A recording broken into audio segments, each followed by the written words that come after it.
I'd like to start you all off with a story. This is Alexander Selkirk.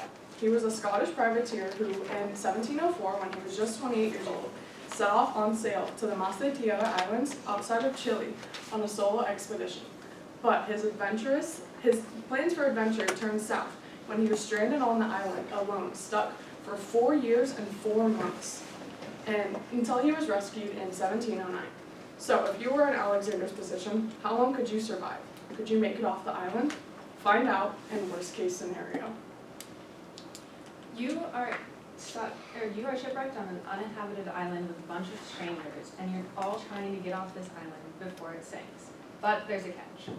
Each of you has a personal goal that you all want to achieve before you get off. With so many surprises turning up around every corner, are you going to be able to get off before, or are you going to be able to finish your goal before you get off, or are you even going to be able to get off at all? So even though this game is about our updates to the game, it's hard to understand the decisions we make if you don't understand the game itself. So I'd like to give you a small walkthrough on our game, how to play, and the decisions that we made because of it.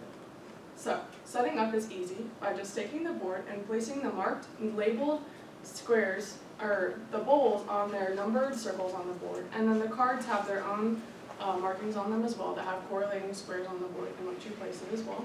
And then each player should select a role card, but they should keep this secret from their players, because as you may notice, each player has an ability and a special goal that which they can choose to complete in order to win the game for themselves.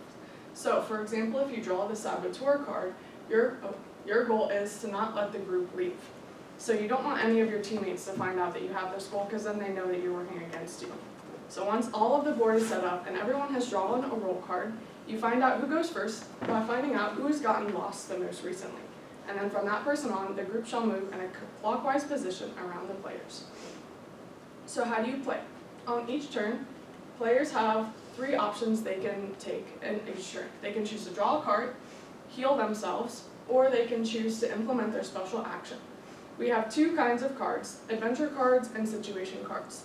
The adventure cards give resources or injuries to the player who draws them, while the situational cards give resources and injuries to the entire group itself.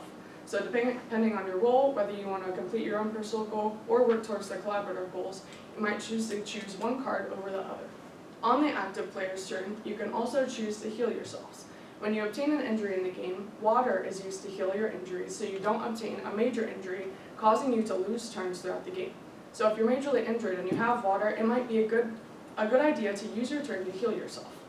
If you also choose to do so, you can also use your ability on your turn. Each role card has a special ability that helps them throughout the game, and for example, the medic has the ability of healing themselves and that they can use 1 time per game. So you may choose to use your ability on each turn.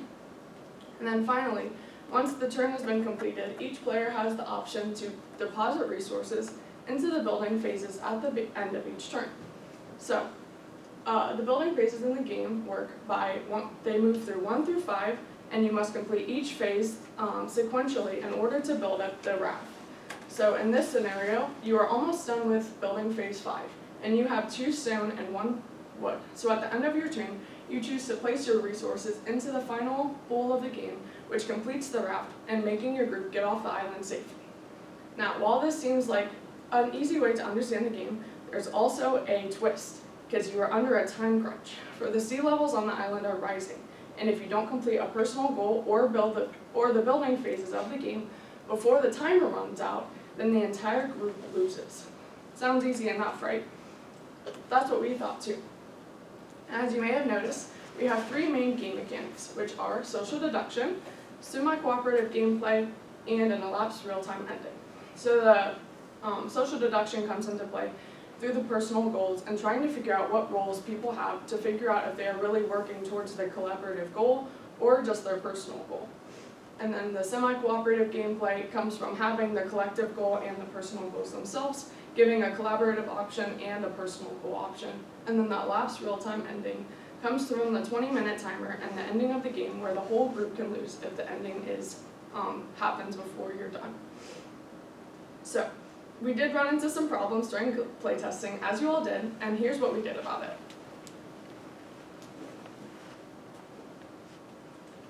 Our biggest, or our most commonly pointed out feedback was the injury to healing ratio. A lot of people were getting majorly injured, which takes you out of the game and makes you unable to pull any cards.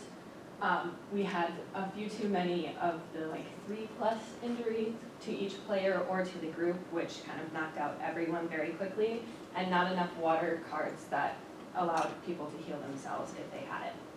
We also had a few questions about clarifying the rules and kind of making it a little more difficult for some roles to accomplish their goals, such as the Brawn, who only had to go on 5 adventures, which was very easy for everyone to accomplish. Or the Brain, who the goal said no majority of other players' roles, and we had to change that to guess them correctly so that it's really just an actual goal to accomplish. We had a few questions about the interesting decisions about what you can do on a turn and what you can't, and whether you can do multiple things or not, like healing yourself, which is only once, it's only one of the options per turn. And to increase the theme connection, which just when you're building the raft, what you're specifically building or why the island is sinking.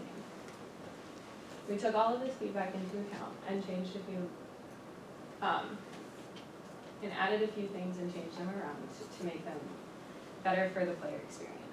For the injury to healing ratio, we took out a few of the higher cards and we changed others to be 2 injury to player rather than 3 or 4, and upped the water on other cards from 1 to 3. For clarifying roles, we upped the Brawn to 10, and we had a few other roles that just weren't working well with the way everyone was playing it, so we had to take those out because it was more dependent on the person. For the interesting decisions unclear and the increasing the theme connection, we created little player cards that just you held in front of you while you were playing to remind you which turn options you have, and specifically what you can do in each turn. And that highlighted the building phases that explained that phase 1 is the base floor, phase 2 is the oars, phase 3 is the mast, phase 4 is a storage area, and then phase 5 is the sail to get you off the island completely. In the future, we would have liked to improve the quality of the materials with sturdier cards, a sturdier board. As some of you may have noticed, it was completely warped from taking it outside. More enticing factors like caves and sand and trees to showcase where you're going on all of your adventures. More roles and bringing back the roles that I mentioned that were taken out just to increase the amount of players that you can have and have more complex decisions. And expand resources like more phases or adding a resource like rope to make it a little more difficult to get through all of the phases. So we hope you enjoy our game, even if it is your worst case scenario.